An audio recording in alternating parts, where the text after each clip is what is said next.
पुराने ज़माने की बात है कि एक बादशाह था जिसकी 4 बीवियां थीं।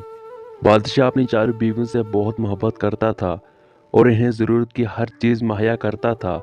लेकिन बादशाह अपनी पहली बीवी से थोड़ी कम मोहब्बत करता था। वो बादशाह की ज़िंदगी ऐसे ही इश्क व इशरत से गुजर रही थी। वक्त गुजरने के साथ साथ जब बादशाह बूढ़ा हो गया तो यही बीवियां बादशाह से दूर हो गई। एक रोज़ बादशाह शदीद बीमार पड़ गया। जब वो अपनी मौत के करीब था तो इसने अपनी बीवियों को इकट्ठा किया और इन्हें बारी बारी अपने कमरे में बुलवाया ताकि इनसे आखिरी बार कुछ बातें कर सके।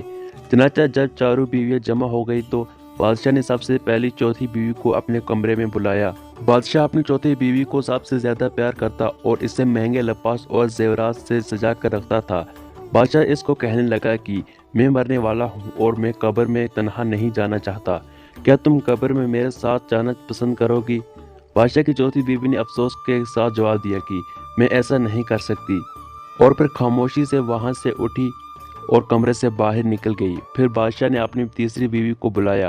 बादशाह की तीसरी बीवी नहायत ही हसीन व जमील थी और जब बादशाह पड़ोसी ममालिक का दरवाज़ा करता तो इसको अपने साथ दिखावा के लिए ले जाया करता था। बादशाह ने इससे भी यही सवाल किया कि क्या तुम मेरे साथ मेरी कब्र में जाना पसंद करोगी?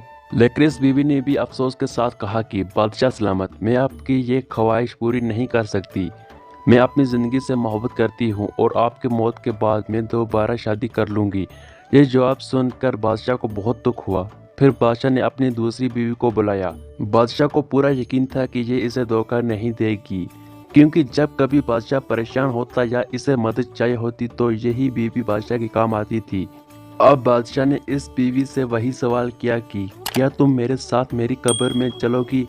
तो इस बीवी ने माजरत के साथ जवाब दिया कि वो इस बार बादशाह की मदद नहीं कर सकती। हाँ, लेकिन वो इसके मौत के बाद जनाजे का एहतमाम कर देगी। अभी दूसरी बीवी कमरे में ही मौजूद थी कि एक आवाज़ आती है, बादशाह सलामत, आप जहाँ पर भी जाएंगे मैं आपके साथ जाऊंगी और मौत के बाद भी आपके साथ जाना पसंद करूंगी। जब बादशाह ने मुड़कर देखा तो ये इसकी पहली बीवी थी जिसको बादशाह बहुत कम अहमियत देता था।